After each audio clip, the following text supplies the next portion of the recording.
Запрошення для Байдена, російська агресія та зброя для України. Такі теми обговорив державний секретар Сполучених Штатів Ентоні Блінкен під час візиту до України. З ним прибула і заступниця Вікторія Нуланд. Під час зустрічі з міністром закордонних справ Дмитром Кулебою заявив, що мета його візиту – підтвердити підтримку України та її незалежності на тлі російської агресії. Делегація Держдепу вшанувала пам'ять загиблих українських військових у війні з Росією. Також обговорили підтримку обороноздатності нашої країни. Держсекретар Блінкен вражений тим, як Україна дає відсіч агресору, а на зустрічі з президентом Володимиром Зеленським запевнив у незмінній підтримці.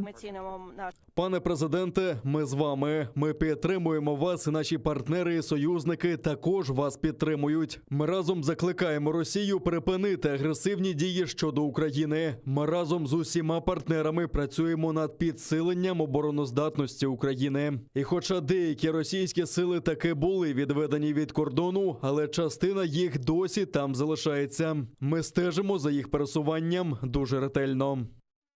Серед іншого обговорили кілька двосторонніх угод. Президент Зеленський розповів про майбутні спільні дії щодо оборони Азовського та Чорного морів, але деталі розкривати не став. Подякував за підтримку з боку Сполучених Штатів та запросив до Києва американського президента Джо Байдена на святкування 30-річчя незалежності. Я хочу подякувати двопартійній підтримці Сполучених Штатів Америки. Дійсно, це відбувається і збільшується військова підтримка, збільшується фінансова підтримка. Окремо ми проговорили про формат підтримки фундаментальний. Ми говорили про питання альянсу і питання ймовірної двосторонньої дуже серйозної угоди, але це питання майбутнього. Зараз дуже рано говорити про деталі.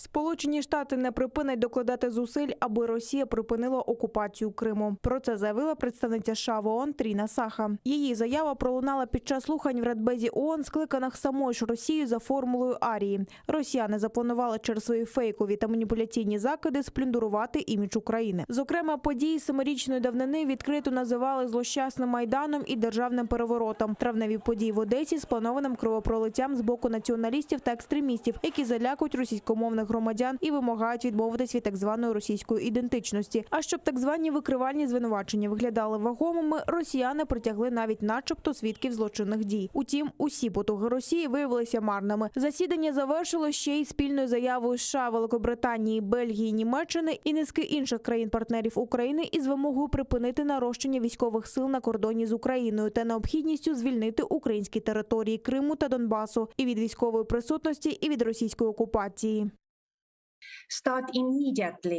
Ми засуджуємо наративи російської пропаганди, яка продовжує експлуатувати трагедію в Одесі для розпалювання ненависті і розбрату. Росія спеціально відволікає увагу світової спільноти від російської агресії проти України, яка триває з 2014 року.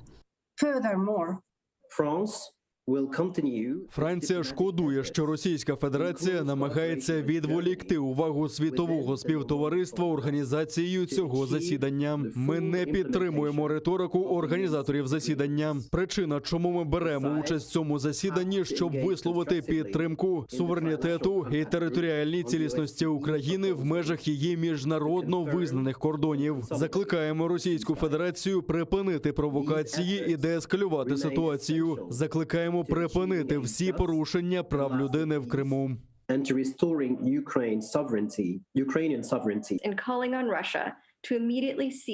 Росія надалі зловживає використанням цього формату. І це є частина дезінформаційної кампанії Росії щодо України. Підтримка США, суверенітету і територіальної цілісності України ніколи не ослабне. Ми високо цінуємо ту стриманість, яку Україна продемонструвала на тлі агресії Росії. Ми не припинимо зусиль, щоб покласти край жорстокій окупації Криму. Захоплення півострова в 2014 році є порушенням міжнародного права. Це підірвало загальні принципи, які об'єднують такі організації, як ООН. Агресія Росії на сході України залишається найбільшою загрозою європейській безпеці. Сполучені Штати разом з партнерами і союзниками закликають Росію негайно припинити свої військові, економічні, дипломатичні і дезінформаційні зусилля по дестабілізації України.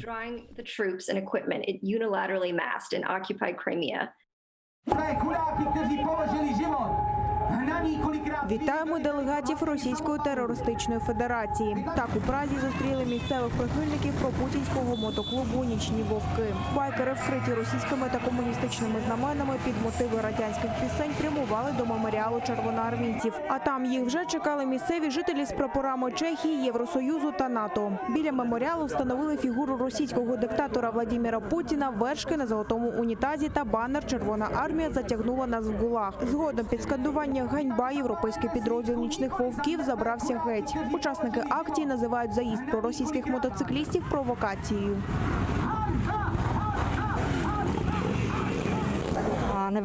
Ми не бажаємо, щоб сюди приїздили люди, які пропагують режим Путіна. Ми живемо в ЄС. Ніхто не проти, щоб вони приходили вшанувати пам'ять загиблих. Проте їх режим нас постійно окуповує. Тому ми прийшли, щоб ясно дати зрозуміти. Нам це не подобається. Якби не війна в Україні, якби Путін не вдерся в чужі країни та не нав'язував свою політику, я би сидів спокійно вдома і не переймався б через це. Але коли тиснуть на мене і мою країну, я змушений реагувати.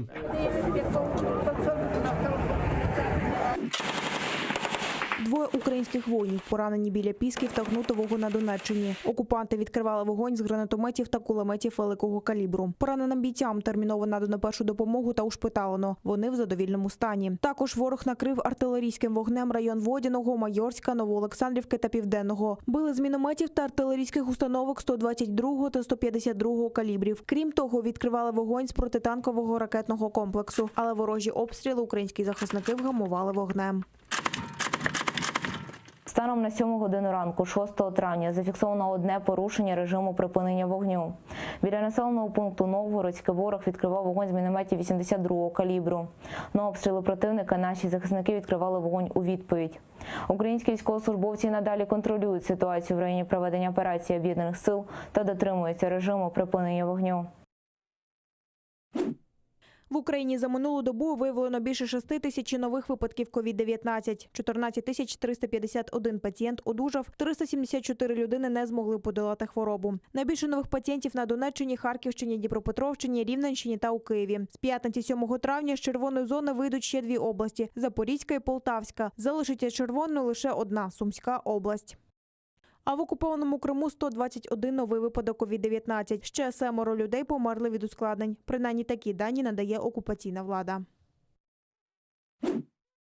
Спалах ковіду на Евересті. За даними Гімалайської рятувальної асоціації, у 17 альпіністів виявили позитивний результат на ковід-19. Наразі уряд Непалу заперечує цю інформацію, повідомляє BBC. Туристи є основним джерелом доходу, тому влада навмисно применшує масштаби епідемії, побоюючись, що Еверест знову закриють. Окрім того, симптоми ковід-19 і гірської хвороби схожі, а у лікарні табору немає можливостей для тестування на коронавірус. Канада стала першою країною у світі, де дітей дозволили вакцинувати Pfizer. Міністерство охорони здоров'я країни ухвалило таке рішення на основі даних 3-го етапу клінічних випробувань. У департаменті визначили, що ця вакцина безпечна та ефективна для дітей віком від 12 до 15 років. В Україні зафіксовано понад 1 мільйон випадків коронавірусу, і приблизно 20% від них були у людей віком до 19 років. Це було більш ефективно і справді зробило це пріоритетом, оскільки ми хочемо ввести цю вакцину дітям на наступний навчальний рік. В цьому процесі немає поспіху. Це просто стало нашим пріоритетом. Сербія платитиме своїм громадянам за щеплення від COVID-19. Таким чином, уряд прагне прискорити кампанію з вакцинації. Про це заявив президент Олександр Вучич. У рамках цієї програми кожному, хто отримає хоча б одну дозу вакцини, до кінця травня держава виплатить 3000 динарів. Це $30.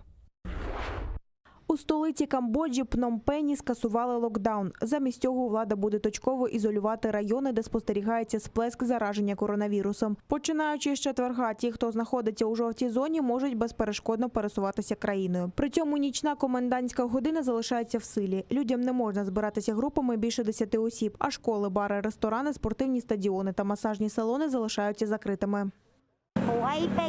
Для мене життя в локдаун було дуже важким. Мені не вистачало їжі, щоб нагодувати дітей. А зараз все відкрилося і можна щось продати, щоб годувати сім'ю. Влада Сейшельських островів, де вакциновано вже понад 60% населення, посилила карантинні обмеження. В Україні наразі близько 1000 хворих. Третина з них – люди, які встигли отримати 2 дози вакцини від COVID-19. Населення країни почали вакцинувати у січні. Для цього використовували китайську вакцину Sinopharm.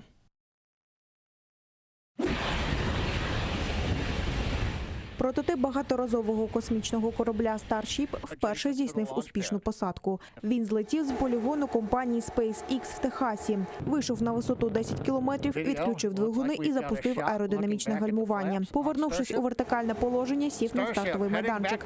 Весь політ тривав 6,5 хвилин. Starship SN-15 повторив програму випробування 2 своїх прототипів, які розбилися при посадці, а також SN-10, який вибухнув через 7 хвилин після посадки через отримані ушкодження. Starship розрахований на доставку людей і вантажів до навколоземної орбіти, Місяць і Марс. У пілотованому варіанті зможе брати на борт до 100 чоловік. Засновник компанії SpaceX Ілон Маск у своєму твіттері повідомив, посадка відбулася штатно.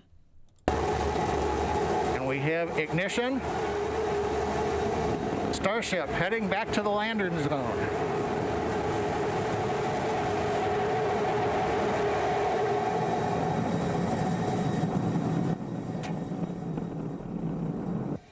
And Starbase Flight Control has confirmed, as you can see on the live video,